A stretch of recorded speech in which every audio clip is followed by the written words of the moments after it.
Breaking news చూస్తున్నాం. తెలంగాణలో సంచలనం రేపిన ఫోన్ ట్యాపింగ్ కేసులో కీలక పరిణామాలు చోటు చేసుకుంటున్నాయి. ఇప్పటికే ఈ కేసులో ప్రధాన నిందితుడు ఎస్ఐబి మాజీ చీఫ్ ప్రభాకర్ రావును విచారిస్తున్న సిట్ అధికారులు తాజాగా బీజేపీ ఎంపీ ఈటెల రాజేందర్ కు నోటీసులు పంపించారు. ఇవాళ ఉదయం 11 గంటలకు సిట్ ముందు హాజరు కావాలని నోటీసులో పేర్కొన్నారు. ఈ మేరకు బీజేపీ ఎంపీ ఈటెల రాజేందర్ రేపు ఉదయం సిట్ అధికారుల ఎదుట హాజరు కానున్నారు. ఇదిలా ఉండగా ఈ ఫోన్ ట్యాపింగ్ కేసులో మాజీ ప్రభుత్వ ప్రధాన కార్యదర్శి శాంతకుమారి స్టేట్మెంట్ను సిట్ అధికారులు రికార్డు చేశారు. జీఐడీ పొలిటికల్ సెక్రటరీ రఘునందన్ స్టేట్మెంట్ను కూడా రికార్డు చేశారు.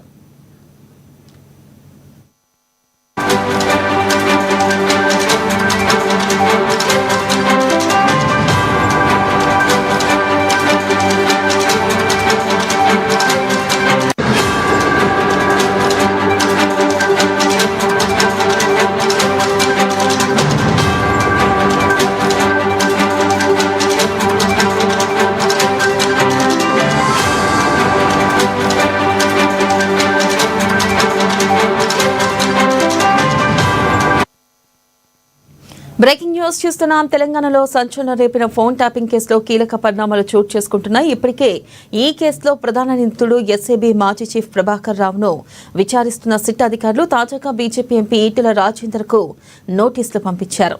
దీనిపై మరింత సమాచారాన్ని మా ప్రతినిధి భవిత అందిస్తారు. భవిత, చెప్పండి, ఈటెల రాజేందర్ ఎప్పుడు విచారణకు హాజరు కానున్నారు? ప్రధానంగా ఈటెల రాజేందర్ ను పిలవడానికి గల కారణాలేంటి? అప్డేట్స్ ఏంటి?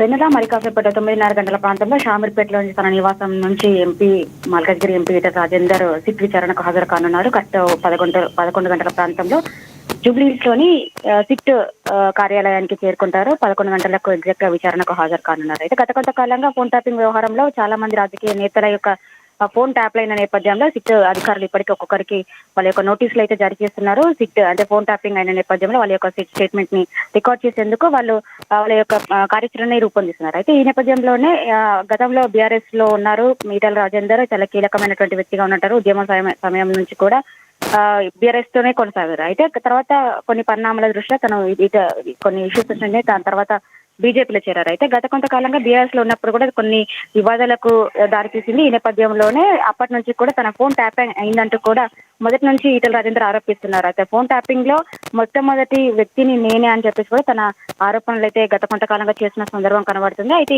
ఈ మధ్య కాలంలో ప్రభాకర్ రావు అంటే ప్రధాన నిందితుడిగా ఉన్నటువంటి ఎస్ఐబి చీఫ్ ప్రభాకర్ రావు అంటే అమెరికా నుంచి తిరిగి వచ్చిన తర్వాత సిట్ వాళ్ళ యొక్క విచారణకు సంబంధించినటువంటి అంశాన్ని దూకుడు పెంచిందని చెప్పి చెప్పుకోవచ్చు. ఇప్పటికే పూర్తి స్థాయిలో రాజకీయవేత్తలను కూడా అంటే ఆ సిట్ లో ఏదైతే ఫోన్ ట్యాపింగ్ గురైనటువంటి వాళ్ళందరినీ కూడా విచారిస్తున్న నేపథ్యంలోనే బీజేపీలో అంటే ఫోన్ ట్యాపింగ్ గురైనటువంటి వ్యక్తులకు కూడా సిట్ నోటీసులు అయితే జారీ చేస్తుంది. ఈ నేపథ్యంలోనే మొన్న తాజాగా ఈటెల రాజేందర్ కు కూడా పిలుపు వచ్చింది. మీ ఫోన్ ట్యాప్ అయినట్టుగా మా దగ్గర స్టేట్మెంట్ ఉన్న నేపథ్యంలో మీరు సిట్ విచారణకు హాజరు కావాలని చెప్పేసి కూడా నోటీసులు జారీ చేసింది. దానికి అనుగుణంగా ఈ రోజు 11 గంటల ప్రాంతంలో సిట్ విచారణ ఆఫీస్ కి ఈటెల రాజేందర్ చేరుకున్నారు. 11 గంటల ప్రాంతంలో తన యొక్క వాంగ్మూలాన్ని కూడా సిట్ ముందు ఉంచనున్నట్టుగా తెలుస్తుంది.